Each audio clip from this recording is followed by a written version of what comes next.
My name is Josh, and just to jump right in, this conversation on faith and mental health is one that is very dear to me for about three reasons. The first is that I'm a Christian. Surprise. I'm a doctor who works in mental health, and I also have family that has been touched by the very scary hand of severe mental illness, like many families have. And so I've brought 2 points to share today, and ones that you might have heard before, but ones that have felt orientating to me and encouraging as a Christian who encounters mental illness. And so I thought, I hope they would have value for you too. Thank you, man. To help you track with me, I'm going to situate us in the narrative of Genesis 1 through 3, from which these points come. Genesis 1 is God creating the universe and it being good. Genesis 2 zooms into humanity and their formation and existence in the Garden of Eden. And then Genesis 3 is that kind of painful transition point where this good reality becomes fractured by mankind's sin, and then we see them scurrying away and hiding from God thereafter. And so with this backdrop, I will begin my first point. 1. We are creatures of dust and breath. In Genesis 2, verse 7, it says that the Lord formed the man from the dust and breathed into him the breath of life.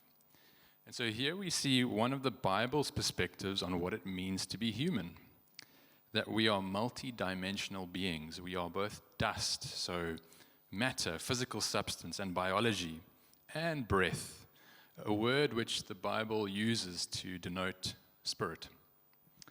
And I think that we can often run into trouble when we overemphasize or underemphasize different parts of who we are when we're dealing with different problems. And so mental health, with its abstract, difficult to pin down, core moving parts of thoughts, feelings, and behaviors, is particularly prone to this, where we usually apply a moral or religious lens to these phenomena.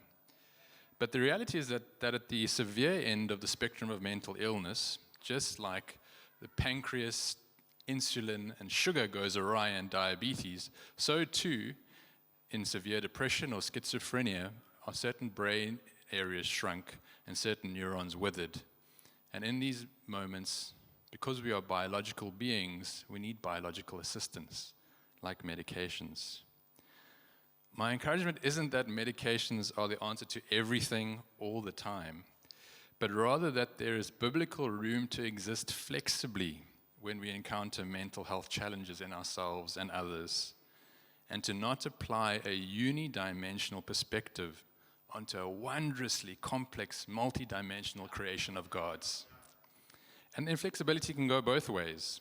I've definitely seen it that we can lean too heavily on medication for a kind of like psychiatric salvation from pain when challenges are not necessarily biological but rather relational, psychological, and spiritual. But I've also seen people thrust in and out of the throes of severe mental illness when they and the people around them have not quite honored the fact that we are biological beings too. Point 2, we are creatures in hiding.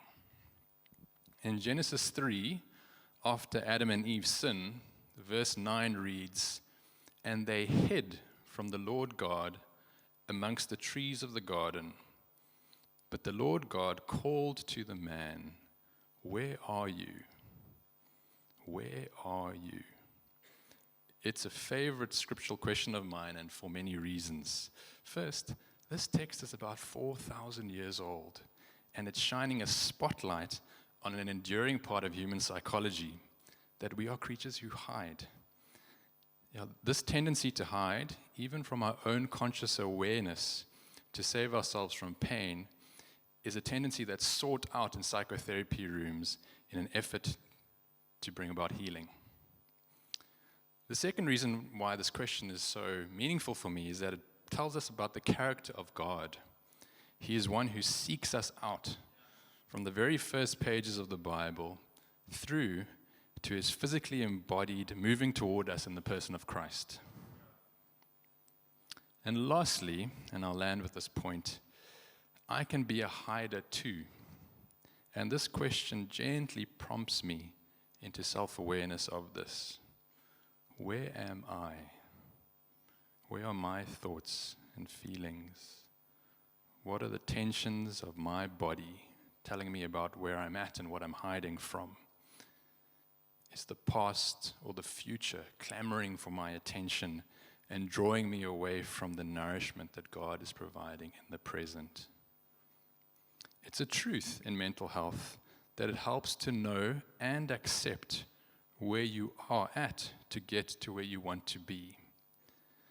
And perhaps this is one of the points of your life that is difficult to accept. It's a struggle to accept who you are and where you're at.